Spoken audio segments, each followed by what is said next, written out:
Yay! Hello. Hi. Welcome. I'm in charge of all the buttons, so if anything goes wrong, I apologise. I've not done this before. So a little bit nervous, but shall we all introduce ourselves? So I'll go first. My name is Kerry, and my channel is Kerry Louise Reed, and I nominated this month's book, which is The Stolen Kingdom by Bethany Atazadeh. Very excited to be talking about it today because I really love these books. So if I go a little crazy, that's why. I'm glad to type them up. Stephanie, you're next on my screen. My name's Stephanie. My channel is Miss Richards Reads, and I am very excited to talk about this book as I just finished it about 15 minutes ago. I'm Judith. My channel is Dead Good Book Reviews, and I'm also very excited to talk about this because I read it in the middle of June, and now I can't remember anything that's happened or anything about my life or who I am or where I am as a person. So this is a nice moment to reset. Yeah. Should I go or do you want to go, Lana? You go. Okay. I'm Kayla. My channel is Crack Into a Good Book. Like Stephanie, I literally just finished this not too long ago, so I'm, prepared for this, kind of, hopefully. Yeah, I think I was noticing this morning that I had the Prince Ali song from Aladdin stuck in my head. I was like, all right, we're prepared. But yes, I'm excited for today. Awesome. I'm Lana from Law and Lullabies. I've completely just forgot my channel name for a second there. I read this at the start of June and do not remember a lot, so this will be fun. Excellent. Well, but I'm super excited. Yeah, I'm sure once we get into talking about it, it'll all come flooding back. So we've got a few people watching. Hi to people watching. Let's see if we can figure out how to. Hey, Marlene. Hi, Marlene, and hi, Mr. Rorosuri. That's a cool name. So we're going to start with a little bit of a spoiler-free section, and then we'll move into a more spoilery section. So I guess let's just start with kind of overall thoughts about the book. It's the first book in a series. Yeah, so what do you guys all think of it? Because you know already that I love it. I really enjoyed it. I wasn't sure if I would like it or not because fairy tale retellings can kind of be hit or miss for me. Mm-hmm. But I liked this one because it was far enough away from the original that it was unique, but it was close enough that I could make the connections. And I just thought it was a lot of fun. I had a good time reading it. I had a good time as well. I wasn't really expecting to, if that it doesn't come across as rude. But again, like there are so many retellings on the market, and I was like, can this one do anything for me? Which I found really interesting because it's from 2019, and I always think of 2018 as the year that everything was retellings. Whether that was the truth or not, everything I read was a retelling that year. But no, I had a really good time. I liked a lot of the things it did that were different and the ways it fit the original story into the world without just doing it again. It was good. Yes. Sure. Yeah. All of the above. Yeah, I think. Do you want to say anything more, Lana? Okay. I think I'm trying to figure out how to rate it. I think it's probably going to be a 3-star book for me. Like, I enjoyed it. I feel like it was kind of surface level, but I still had a good time with it. And it's like exactly the type of book I need right now, where it's like I really don't have to think that much about it. I can just, have a good time with it. And I definitely enjoyed it. And kind of what everybody else has said with like, it's not an exact retelling. And that was nice. Like, there's a lot of fresh ideas, I think. But there's also, some moments where you can be like, aha, I recognize this. And, like, fun parallels with the Aladdin story. So, yeah, I mean, I definitely enjoyed it. And I feel like that ending, though, I'm like, oh, now I feel like I need to read the next one. No. We'll get a bit more onto the ending in a bit. Yes. Marlene, I also gave it 4 stars. As much as I love it, it's not a perfect book, and I can happily admit that. It does read like young YA. I didn't notice that necessarily the first time I read it, but a couple of people have said that. I'm like, oh, actually, yes. it does kind of fit into that. I think because the characters feel older than YA to me, but I hadn't picked up that actually Ari is only 17. It takes place just before her 18th birthday. She feels like an older character to me, but I don't know if that's just like what happens and how the story's set up. She's got a very mature head, I think, although maybe running away it's not the best way to deal with your problems. I don't know. So we'll get onto the ending a little bit later when we go into some spoilery sections, but I'm interested to what you think. Like, have you read many other Aladdin retellings? So I don't think I've read any other Aladdin, and I think that was part of why I was glad she started with this story, because the next one is Little Mermaid, and then the third one is Beauty and the Beast, and I think they're done more often. So it was quite nice, I think, that she started with a story that hasn't been reinterpreted a lot of times for me. Yeah, that was nice. I think, I mean, I'm trying to even think if I know another Aladdin retelling. Like, I guess there's like the original tale, you know, which is not really like Jasmine and Jafar and everything like that. And then we have Disney's version of it, which I think this is the retelling of that. But yeah, I can't think of anything else. So I think that was nice to be able to see this particular, you know, retelling. Yeah. I'm trying to think. I know I've done there's a 1001 Arabian Nights, or just Arabian Nights. Shahrazad stuff has cropped up a few times because she's such a good character. Yeah. Oh yeah, I think I know exactly what Marlene is talking about. I think I know the one she's talking about too. That's the one by like Katie Robert or something like that? I think she is the author who did that Hades and Persephone retelling that I read recently, but that's definitely like erotica, and I know this one is like Jasmine and Jafar erotica. So I don't know. I feel like it's kind of a weird dynamic, and I'm also not sure about that one. Why do some authors just want to ruin like our childhoods? Just to ruin it even more. I don't know. I feel like there's this for like people our age, I guess, who like, you know, grew up on these Disney stories, but are like, but maybe we'll take some, you know, smut along with this. I'm kind of here for it. I'm not gonna lie. Same. But not with Jafar. Yeah, that one I think is a little like, I don't know how to feel about that relationship. Yeah, no, doesn't work for me. Yeah, no, I just when you said that, I just pictured like, you know, the bit in the Disney cartoon where she's like, your beard is so twisted. I was just like, no. I'd like block that out of my memory. I'd repress that really hard. Just re-traumatize Judith. It's been a hard week. Oh my god. Yeah. Anyway, moving on.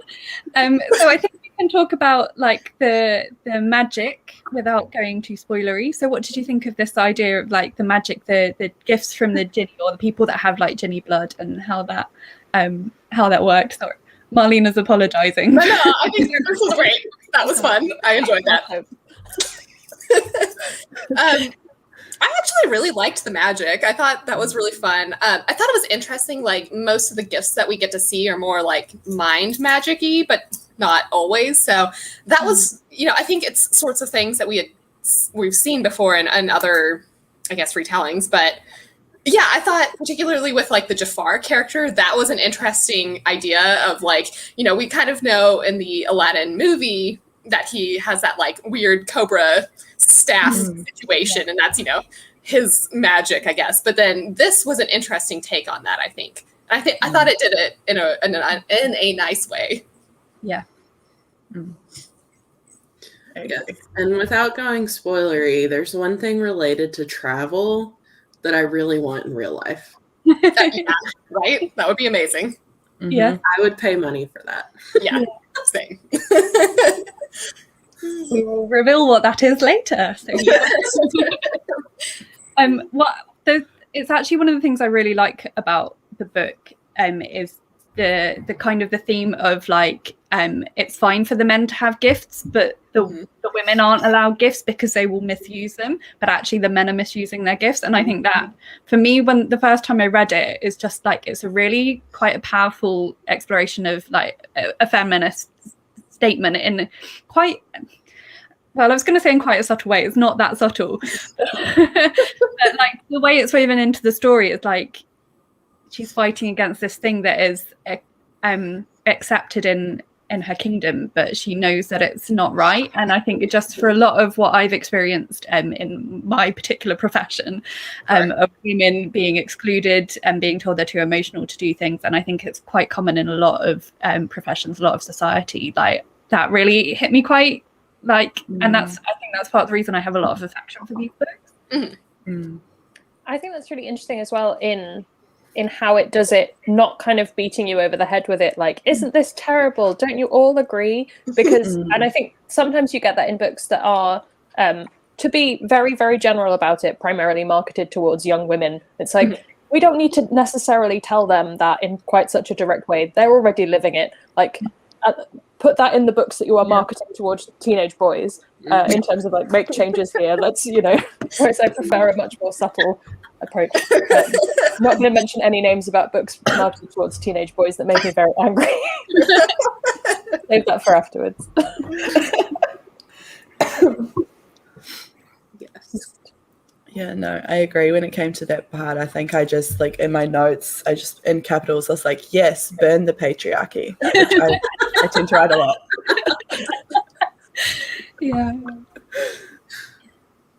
Yeah, because I like that it's something that she has to work through herself as well. Like, she's got all this internalized misogyny and she has to kind of fight against that and have people, like, actually tell her that she's okay.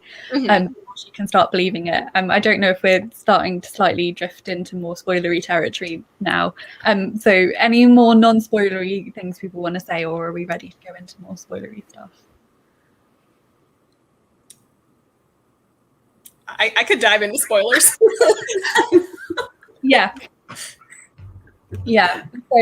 So she has this whole kind of internalized thing, and so the whole thing about like the severance of the gifts, it did remind me a little bit of the Wheel of Time, and it's kind of a reverse of that situation. I don't know if that was an influence on her, I'm not entirely sure, but this idea that actually she thinks that there's a kind of a conspiracy that these women are dying, but actually it's just that not being allowed to use their gifts is what's killing them. And to have that kind of revealed to her and have to be told, actually, you're okay, you're allowed to use your gift, and if you use it, you'll be able to control it better, and that it's not something she has to be ashamed of or fight against, was, I think, is a really beautiful message that comes through the book. I really liked that scene because Gideon has always been kind of standoffish anyway. And then to tell her that, just matter of fact, I thought was so nice. And like, again, with very similarly to the way that what we were saying before with like the like misogyny that she's living with, like, and how it wasn't like shoved in your face. I like that it wasn't like a drum home with that particular part as well. It was just like, this is just as it is. This is the fact. And he just laid it out like that. So she's just like, It was funny, kind of like, I guess on that note, I was just reading the author's note, and I think she specifically mentioned something about her editor being like, what was it, like, resist the urge to explain or something like that? So I think the editor probably did work with her to, rein in some of that over explanation. But I think she did a really great job. Yeah, like exactly what everybody is saying so far. Like, it doesn't, the message is clearly there, but it's not like, I don't know, it's not just in your face about it, I guess. The reader is intelligent, I guess, enough to pick up on that. it's not author-splained to us. Yes. So do we want to talk about the travel thing? Yeah. I want that lamp.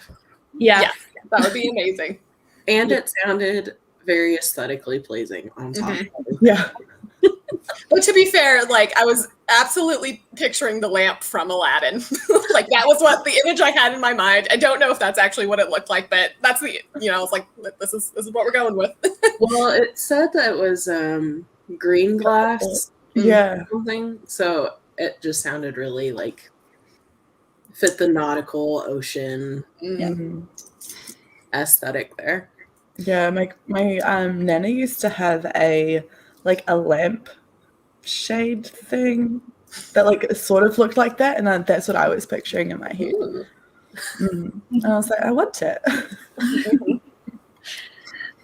I liked the take on it that it's like it's not just like lamps, but it's like time-related artifacts Yeah. you're looking for, and that they each have a different way of like enhancing a genie gift. I thought that was a really clever idea. The moment where they're in the auction and she's like, hang on a minute, that could be used to keep time. And I was like, yes. Yeah, I thought that was super cool because like some of that requires a little bit more like abstract thinking about how would you measure time, which I think that's really unique, and I enjoyed that a lot. And fits into the whole kind of wider be careful what words you use around Jinn, kind of fairy tale, folklore, mythology stuff. Yeah, it's good. Yeah. There's a blue jay outside, so we're dear. So while we're talking about the Jinn, should we talk a bit about Gideon as the Jinn character? What do you think of like the portrayal of him and of Jinn culture through him? In this first book, you just get a bit of a taster. It does come out a lot more in some of the following books, but like, and what has happened to him in his role and stuff. But like, what did you think of him in this book? I liked him, even though I knew that it was like based on Aladdin. When it described his like blue like skin color, I was just like, wait, what? And I was like, oh yeah, Aladdin. Duh. But because I'd like read the David Bye trilogy last year, I just immediately thought that. But Yeah, I think they're not as like vibrantly blue as the genie and Aladdin. Like a tint. They're pale skin blue, with a blue tinge. Yeah. Yeah, I want to know more about him. Like, I would be cool with like a short story or side book about him because he's just so stoic. And what just happened with my lighting there? That was awful. It's cloudy outside.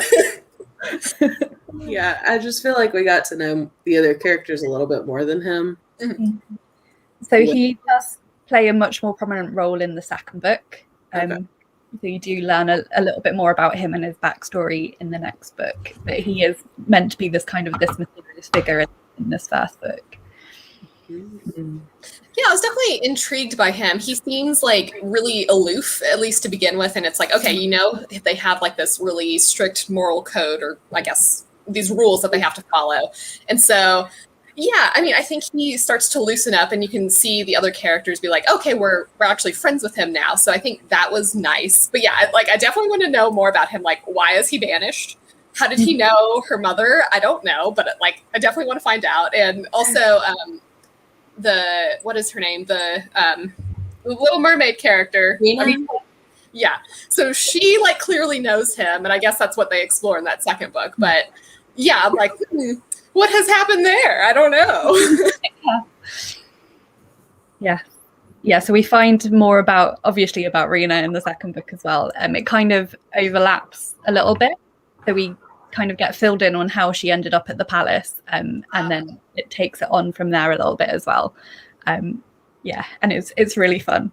Like she's in this book, I found her a little bit annoying, and in the start of her book, I was just like, oh no, just bring me back to Ari and Caden. Once I got into her story and understood her background a bit more, I was like, oh, actually, I can go with this. I want to find out more about her. So I do like how she just kept going, oh, my birthday suit. Yes.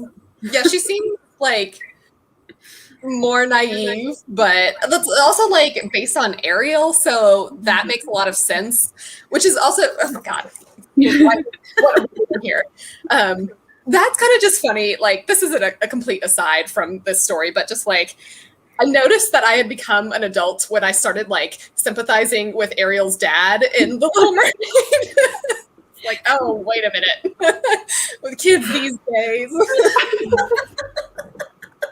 Although I did see a tweet the other day that completely flipped my view on that whole situation, and like he was not a good father. So I can understand why she wants, like, having read this whole thread about it, which it was like I can understand why she wants to escape, but like it puts a lot in the second book. It puts a lot of like explanation into why she wants to get away a little bit and what her family situation is like, and it's not as rosy a view as I think the Disney story. So yeah, I mean, obviously I'm going to recommend you carry on with the theory.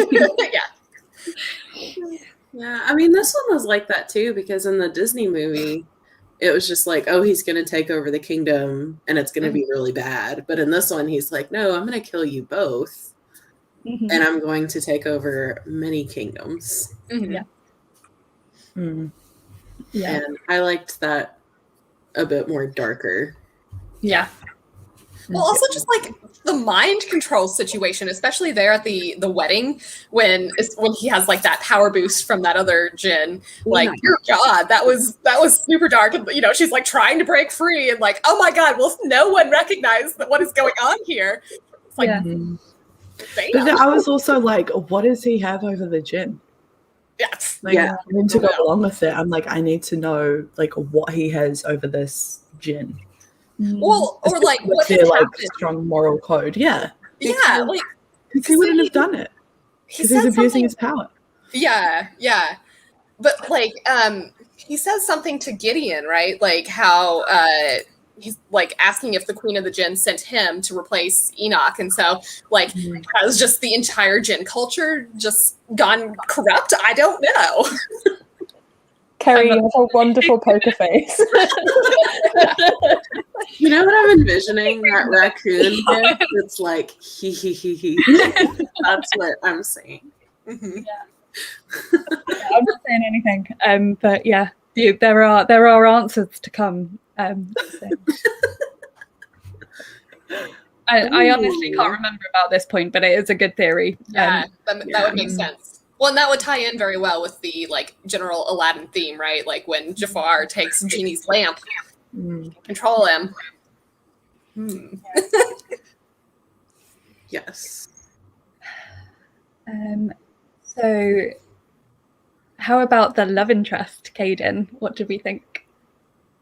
I feel like I was more meh on him. I don't know. Like, he was okay. I did like how he eventually ended up supporting Ari and like being like, okay, yeah, it's fine to use your gift, but like, he's initially pretty like horrified about it. His backstory is pretty sad. That's not great. But yeah, I don't know. I feel like compared to the movie, like I feel a lot more strongly about Aladdin than Caden here. I think we get to see more of Aladdin's personality versus Caden's personality. Yeah. But yeah, like Marlene said, I like that he does say what he's thinking, and where you stand with him. I really did enjoy that because I don't like the miscommunication trope, and I'm so glad we did not get that here. I carry on. I did find him like quite naive at times. There were a few times that I was just like, and I think I thought they were a bit older as well. I just thought that they might have been in their like early 20s until later on. But yeah, sometimes he just came across quite naive, like when like I know like revenge and whatever, but his whole like motive for wanting the king dead or prince dead or whatever he was, I can't remember, but I was just like, what? He's not even using his like whatever. Yeah, I mean, he was, and we find out how later, but He didn't know that. Yeah. That was, I thought that was a really interesting thing. I haven't seen this episode of Buffy. I haven't either. But that's interesting. Yeah. Yeah, interesting. Now I'm curious. I kind of want to watch it. Yeah, I agree. When I was rereading it, I'd forgotten the details about like why Caden was like looking for a djinn, and it did strike me as like it's super naive to assume that you're going to be able to catch the prince misusing his gift when that's not even why you're angry at him. Yeah. I did think that. And, what was the other thing I was going to say? Oh, the whole thing about the dagger. Like, if you know that the password is the dagger. I know. That was like, oh my God, what are you doing? Someone that's meant to be so intelligent and brilliant at working out all these heists and these plots, and then just like, isn't that really...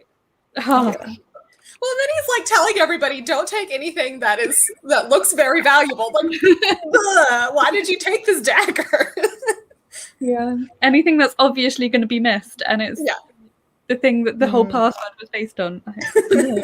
No. But I think actually I kind of like that, because if he hadn't have had those like really obvious flaws, he would have been just way too good and like kind of too good to be true. So I like that he was like bent on revenge without very much hope of success. I like that he was a bit naive at times, and I like that he didn't immediately accept Ari's gift when he found out about it because of his past and had to work through that. So to me, those are all good points, because you can tell from the start that he is a good person, but he just isn't like super and awesome and too good to be true. I think it's the bit where she leaves with the lamp, and it's like, in his perspective, he's like, and I realized that the lamp was missing. And I was like, oh, honey, of course it was.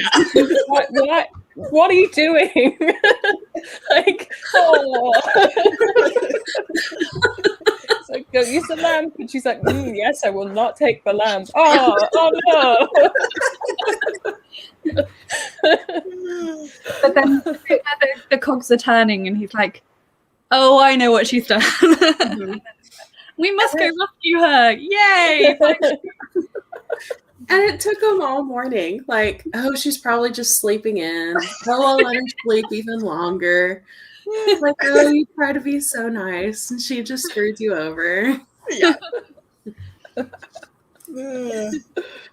Poor I guy. think he felt very much like a first book love interest for me. I'm sure if that relationship continues, I'm sure it gets better. But I was kind of like, you could end up dying in book 2, and I'd be like, okay, cool, we can move on. I wouldn't feel too strongly about it, but that's me with a lot of love interest. Partners. Well, and it cracked me up because when they were going after Ari to get to the palace, he's like, oh, what if the prince doesn't do anything in one day? And it's like, yeah, let's think about that after the fact. Poor guy. Yeah, So, because it's purely by chance that the prince is found to be doing anything bad. Mm-hmm. Yeah. Thank God for that one lady showing up. Like, The exact right moment. How convenient. Yeah. Yeah. Okay, now what did you all think about the like crew in general? Because I was like, I feel like exactly what Marlene said. Naveen, is that his name? Naveed. Yeah. Naveed. I thought he was pretty good, but then like the rest of them were all a little bit forgettable for me. Yeah. I did like that they were there, though. I think if it had just been effectively, 3 or 4 characters doing various different things, I'd have been like, eh. Whereas having it be more of like here is our crew, we do heists together, was quite nice.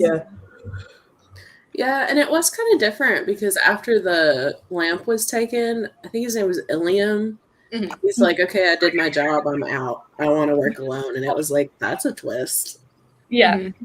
I liked that. I quite like that too. He seems useful to have. I was like, Yeah. Yes. Yeah. And it's really... Have you seen Bride and Prejudice? yes. Okay. So the guy who plays Bingley, his real name is Naveen with an N. And so the whole time through this book, because the guy's name was Naveed, I just kept envisioning Mr. Bingley, and it's Yes. like, no. Oh my god. Oh man, now I want to watch that movie. Yeah, I I need know, to. it's just so fun. And it's like, so don't good. cut out his tongue, my poor Mr. Yeah. Bingley. Hang on, I need to Google this. Oh, it's excellent. It's But amazing, Yeah. and it's beautiful, and you should watch it. And the songs are all so catchy. Like, I actually own the soundtrack to that movie. A classic, a modern classic. But now that you know, you're not going to be able to unsee it when you see his character again. That's funny. Yes. But I liked him, and I liked that they had their own sign language. I thought that was really cool. Mm-hmm. They adapted. Yeah, I thought it was. I mean, I thought it was a really nice touch to have that. And like, I mean, I know that's part of the reason they want revenge is because of what happened to Naveed, but to have it be such an inclusive thing, like the whole crew has learned sign language so that he can be part of it and can be included. And I just thought it was really, it's a really sweet aspect of the book that I quite liked. Yes, because a lot of times they'll have, this is Colin, he can't speak, and only his brother knows the secret sign language that they do. So that's Colin and his brother. They come as a pair, and if one of them dies, it'll be really sad. And that's the whole dynamic. And you're like, I feel like that's not how that would work in a real life friendship. I think you would probably want to be nice to Colin. Yeah. And I like that Ari has to pretend she hasn't understood when he's talking to her. Yeah. And she's like, okay, I know what he just said, but I have to wait and like let someone tell me what he just said. I would be so terrible with her power. Like, everyone would just know, because I'd be walking through the market like, oh. Or I'd be the one and be like, what did you just say? And then it's like, oh, they thought it, not said it. Yeah. And she does do that a couple of times, which I always think is quite sweet and fun when she does do that. And she's like, oh no, he didn't say it, he thought it. And especially with Caden, where he says what he thinks as well. So the one time that he doesn't say it, like thinks he has said it. Like, oh no. And while we're on the subject, that ending. Oh my god. I was reading the page and I saw at the bottom where it said the end, and it was like, no, there's more than 2 paragraphs left. And then it makes me want to read the next book, which I will. Same. But it's like, no. That's how I felt at the end. But there's like so many unanswered questions, and she's like, okay, but I can't be with you. It's like, but and then Why? that was, what was it? Something about the lie, the first lie you ever told or something. yeah. Yeah. It's like, oh, what a line. Yeah. I think that's the first time you've ever lied to me. Hang on, I'll be right back. Ivy said that he may have dislocated his shoulder, which is not good. Okay. Be right back. Yeah. Plot twist. I know. Poor Only Ivy. while in a live show do things like that happen. Oh my gosh. Yeah. Maybe So so cool. I find that a really I've lost track of the comments. So yeah. Marlene agrees to little closure, yes. I think the ending was, for me, it was a good ending for a first book in a series because it tied up a few things, but it left a lot of stuff unresolved that makes you want to carry on reading. But yes, a bit frustrating. And I kind of I respect Ari's reasons, even though I disagree with her. And I think that's a really good thing to explore, and it does get explored a bit more in the next books. I'm assuming this Ono is to do with Ivy's shoulder. Yeah. Hopefully he's okay. I think I'm weirdly more forgiving of a cliffhanger ending or like a more dramatic ending in the smaller press books, because I'm fully yes, you really do need to persuade people to read the next book and keep going with your series. It's when it's like an enormous, huge press book, and the next book isn't out for like 4 years because the author's working on 17 other projects. I'm like, you could just tell me if they live. Just tell me. I'm okay. Yeah. Give me like an epilogue. It's fine. And she did publish them all quite quickly. So the first one came out 2019. The second one also came out, I think, towards the end of 2019. The third one came out about a year ago, and the fourth one came out in March. So she has she'd written most of it before she released the first one, so that she knew that she could get them all out fairly quickly after each other. The third one took a bit longer because she had issues with the cover designs. The original company went bust. Is he okay? Yeah, so he was able to pop it back in, so that's good. But he was like, "Oh, it's fine. This isn't the first time that's happened." And I'm just like, How did he do it? So he was playing Ultimate Frisbee, I guess, and he was a little too aggressive and slapping down the frisbee at the end. He said it was an amazing play and looked great, so at least there's that. And now we have this forever memorialized. That's right. And for the record, everyone was concerned too. Yes. Well, that was good. Yeah. So, yep. Oh, poor guy. Yeah, that's not ideal. No. Yeah, so we were just talking about the ending, and I was just saying that she has published all the books quite quickly together so that people don't have a really long time to wait. That's good. All the books are out now. I will confirm that again. All 4 books are out.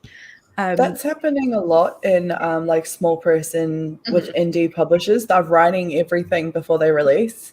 And like I know of quite a few, especially in like fantasy and romance, or like romantasy, I guess.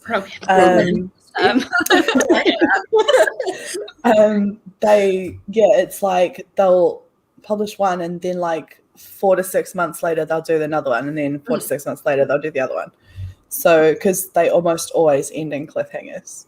Yeah, I think that makes a lot of sense, especially like if it's not a big publisher, because like you want to retain your audience, and like trying to just get your name out there I think would be pretty challenging. So that's smart. Yeah. And if you have a date, it's like, oh, that's not too long. Yeah. Yeah. And she's an author tuber as well. Bethany Atazadeh is her channel name, and so she does quite a lot of like hints, and like so she does cover reveals for every book and that sort of thing. And she's done a lot about like her process, because it's got a publisher, but that's her own company, so it's all self-pubbed. So like about her process of how she writes and how she edits, and like how much it costs her and all that sort of stuff, which is really interesting, really fascinating to find out, like behind the scenes as well. And she's built quite a following on YouTube, which is how I came across her in the first place. So I do recommend checking out her channel as well to hear a bit more like about other stuff she's got coming up as well. I'm not sure what her next project is. She's also written a dystopian duology, which I haven't read yet. I'm going to finish this series first, but then I will be going on to that. She has a kid's book called The Confident Corgi. Yeah, it's about her. Oh, that's adorable. That's so cute. She has a little corgi called Penny, and that's a story about her corgi. And Penny sometimes features on her channel as well. So somebody goes, it's 32 pages, and they said read it in one day. It was that good. Wow. Oh, that's cute. And it's on Kindle Unlimited. I'm gonna read this book. Okay, I'm sorry.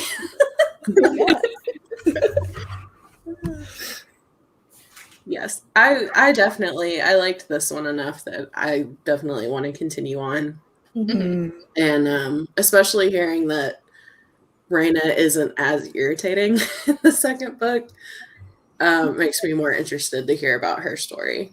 Yeah, I mean, she is a little bit like, she's a very naive character, but she's like in The Little Mermaid, like the Disney story, she is the youngest of a lot of siblings because of the in the book, like the age that the mer people live to, and so it gives a lot of context as to why she is the way she is, and her naivety is like a real driver in her story of how she ends up in the situation she finds herself in. But I think, again, it's a really clever take on that story. You find out a lot more about her. You find out a lot more about Gideon, and a little bit more about the backstory about the Jinn. And it does carry on with Ari and Caden a little bit as well. The third book is kind of written as a companion novel and follows completely different characters.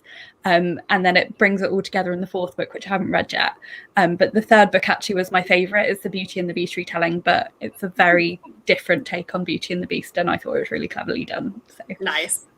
I'm really excited to see how the magic all intersects and how the magic system from this book fits with another fairy tale's way of doing magic. And that's always one of my favourite retelling things, when stuff gets mashed together. That's always cool to see. Yeah, because those are very different types of magic too. That'll be really cool. Yeah, I think the final book is meant to be kind of a Sleeping Beauty retelling, but I don't think there's new characters added. So I have a suspicion, having read the other books, who the Sleeping Beauty character is, but I'm not going to tell you what that is. Well, yeah, now I'm just like intrigued and want to know. Oh, Awesome. goodness. Yeah, Yeah, I think like just thinking about the other ones, the Beauty and the Beast one catches my eye a lot. Like, yeah, I love that story anyway. I am like trash for any sort of Beauty and the Beast retelling, so like, give it to me. Yeah, I used to be, but then I just read so many that were bad, and I was just like, oh, I can't anymore. I was about to say, I don't think I've ever read a really bad one, but clearly I just haven't been reading enough of them. Yeah, I think there's a lot that are like standard YA. Yeah, which like is fine. well, But, and for a while I'm there, trying to think if I read a bad one. I don't know. yeah, and for a while there, like I don't remember who said it, but like 2018 or something was like the year of Beauty and the Beast retellings. So it got old for a while. I used to have a tag on my blog back when I was blogging and not booktubing that was the year of all the retellings, because I think every other book I read for an entire year was like, it's a retelling of this, and it would like loosely mention a character who had the same name, and I was like, I don't think this counts. Yeah. Yep, either that or it was like the same story with a different title. And I was just like, I've already read this by somebody else. I actually think Little Mermaid is probably the one I've read the most, like either bad retellings of or retellings that just made me miserable. Because The Little Mermaid, like usually people are like, I'm going to make it dark and gritty and feminist. I'm like, no, you've just made it really miserable and dodgy to do with consent. I don't want that. Thank you, though. I'm sure somebody wants that. I'm good.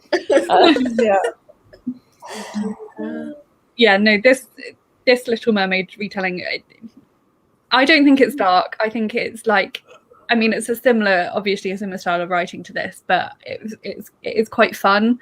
And it is a really interesting take on it. The Beauty and the Beast one, the main character, I can't remember her name off the top of my head, but she's a dragon hunter. So if you like, Everybody immediately is like, get that reaction. That's what I wanted to tell you. Real. Dragons, immediate buzzword. I think it's like you were saying, Kayla, there's something really nice about reading a book where My internet keeps cutting out. This is helpful. you're right. I'm just saying nice things about you, it's fine. It's nice to read something where it's sort of just oh, come on, brain. You don't have to think too hard about it, which is always useful for me. But also you kind of know you're in safe hands. And you're sort of like, bad things might happen in this, but broadly speaking, I'm going to be okay. And I'm going to get to, they're probably going to kiss at some point. That'll be nice. And yeah, it's just very nice, easy reading. Yes, it is very dark. Yeah.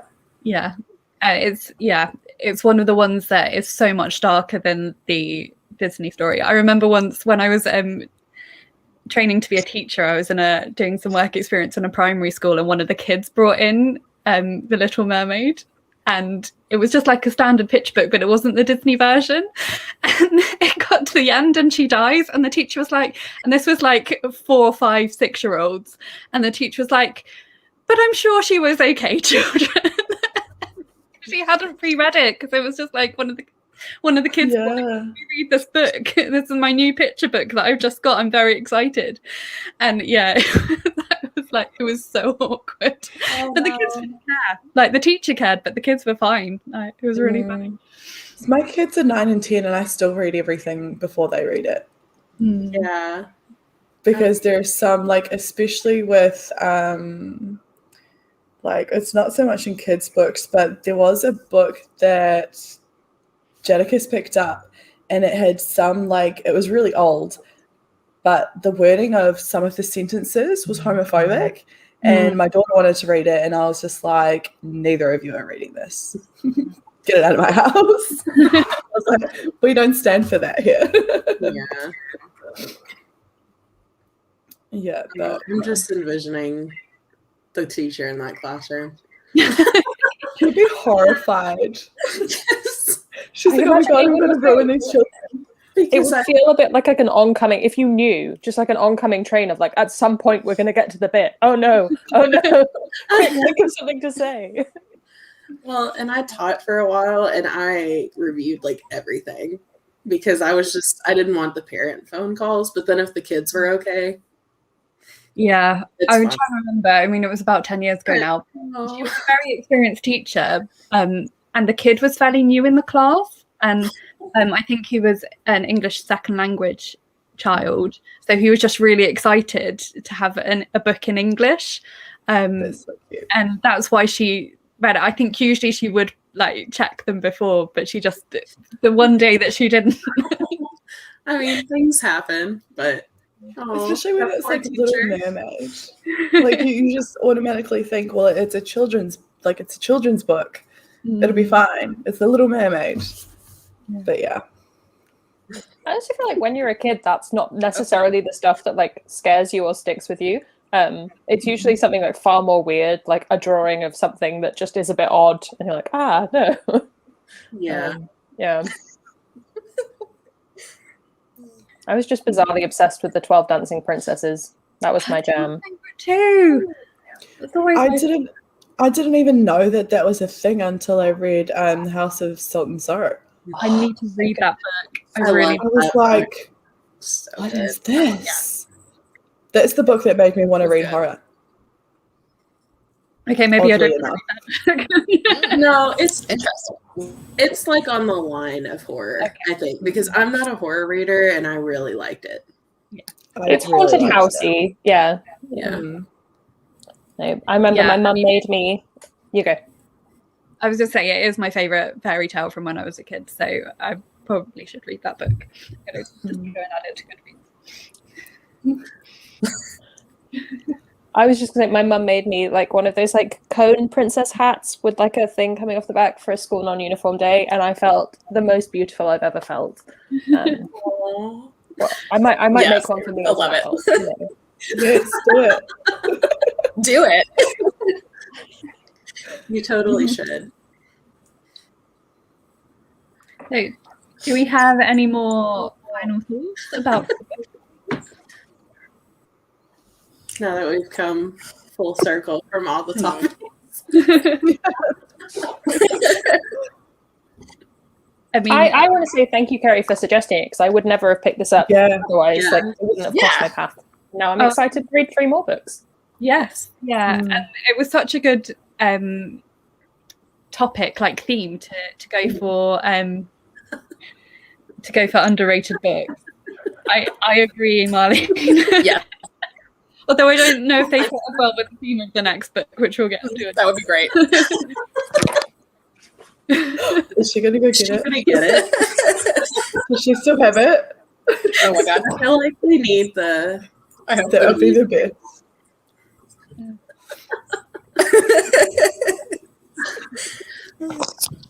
Well, and see, like, if we have. Oh, hang on. Oh, she has a crown. Nice. Brown.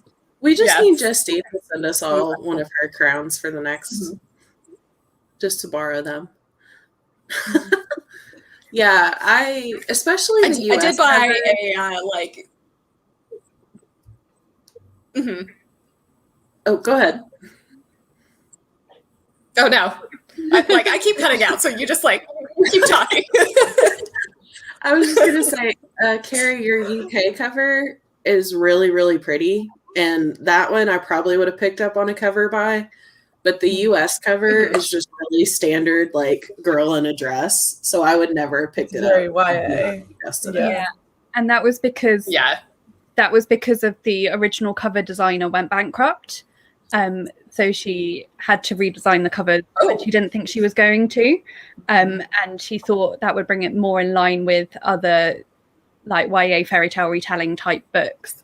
But then new cover designer was also able to fix the other two covers that hadn't for the third and fourth book. So I was really pleased that I managed to get a complete set of the castle covers because I didn't think I was going to. I was prepared that's much so to have matching covers because it's just they're books that I love enough that I wanted my covers all to match.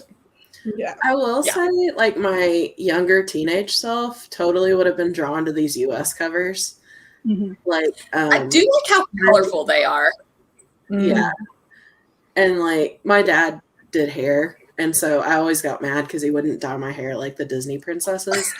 So I totally would have been drawn to those books. Yeah. So I think a couple of people said at the start, but I'd like to hear how you'll rate or plan to rate this book. Because I gave it 4 stars. I said it wasn't quite a perfect book for me, but one that I really enjoy and definitely will reread many times. Depending on how the final book turns out, I probably should say. But I trust her. Sure. It will be I would give it 4 stars because I really did have a good time reading it. And it had its flaws, but I just thought it was so much fun. And I liked the unique aspects that were different in it. I've been not rating anything this year because that happened, and now I can't go back and rate everything. So purely based on that instinct, it would probably be a high 3, low 4, depending on what mood I'm in. Because it was an enjoyable time. Yes. I can't remember what I gave it. I think I gave it a 4. I think. I'm not 100% sure, but yeah, it was really enjoyable. It was a nice little palate cleanser from all the heavy fantasy that I read. So it was really nice and refreshing and just light and it was just a really fun read. I enjoyed it so much more than I thought it would. Mm-hmm.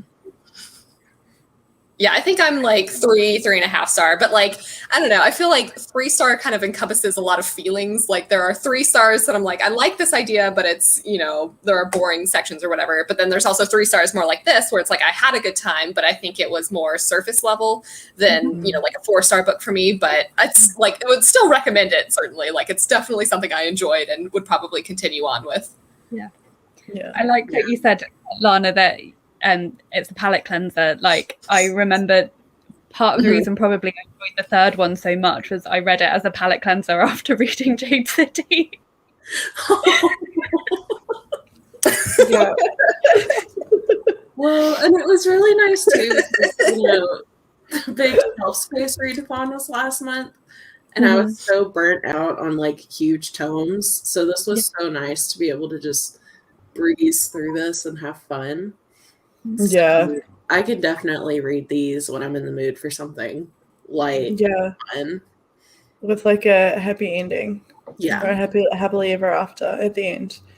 And next time I do indie records, can you guys remind me never to do it after shelf space readathon because I am so burnt out. I'm loving the indie readathon, but I'm I've got to start Dreams of the Dying next week, and it's over 800 pages, and there's no audio book. So I'm really excited to read this, but also that's a really big commitment. I don't know if I'm ready for right now. We're rooting for you. Yeah, we believe in you. Mistakes have been made, lessons have been learned. I'm laughing at the way Kayla's frozen.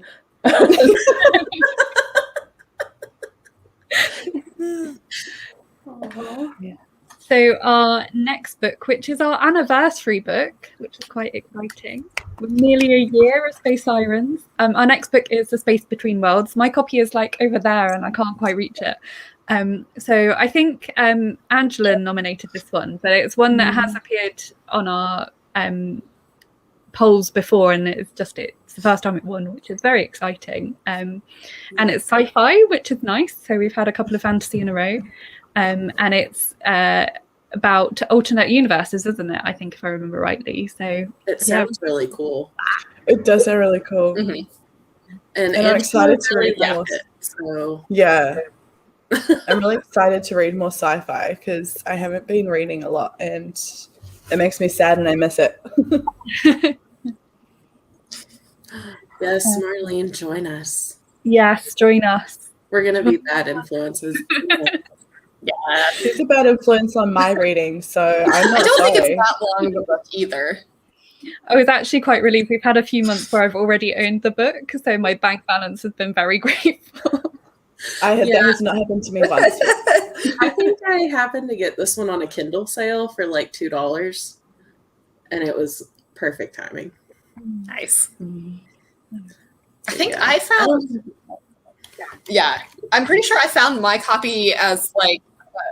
Oh, my computer keeps skipping. This is great. Yeah, no, my library has like a used bookstore thing, and so all like proceeds go to help out the library, and they happen to have a copy, so I was like, okay, yes, I will purchase that. Mine. Yeah. I think I bought mine when it came second in a previous Twitter poll, and I just finished writing an essay, I think, and I was like, I'm going to buy it anyway because I need a treat.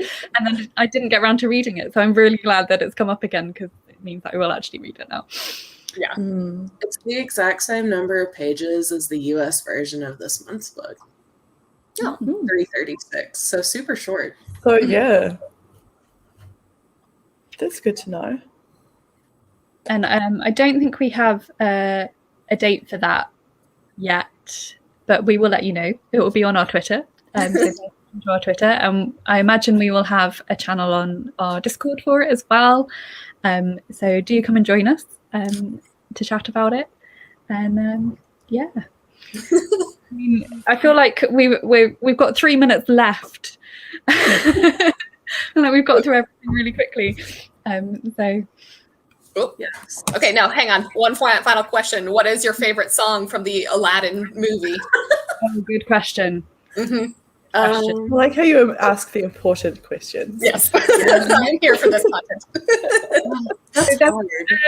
content. Did anyone come across the We Love Disney album, which was all like pop stars doing covers of Disney songs? So the version of Friend Like Me on that is absolutely amazing and really worth listening to. I can't remember off the top of my head who did it.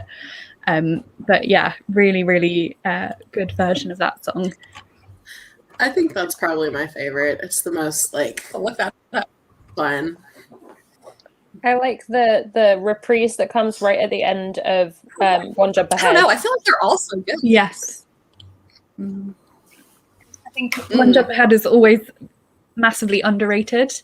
It's a really good song, but it's not one of the ones that people think of when they think of Aladdin. And the intro, other than the bit that is a bit racist, is also very good. Like after that bit, it gets really good. Yes. Yeah. I think mine is probably Never Had a Friend Like Me, but like back in the day when I was a kid and I thought that I was an amazing singer, it was a whole new world. I know, my poor parents.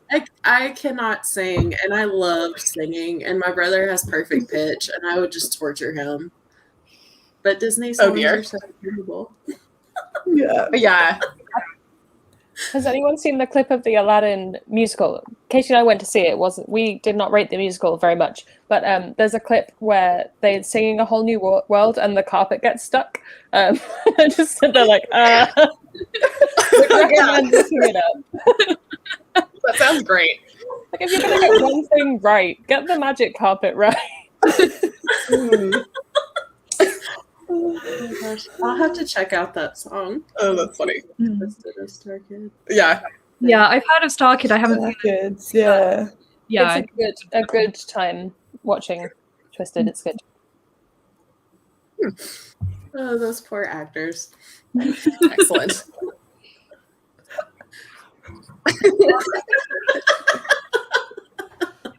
Like, what do? You're just up there. You just keep going.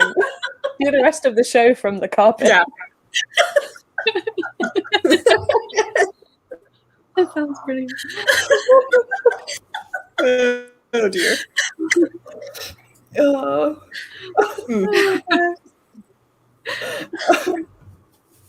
Well, I think that's Stephanie. a good moment to draw the live show. Sorry, that was so funny. Thank you everyone for watching, and we'll see you again in a month.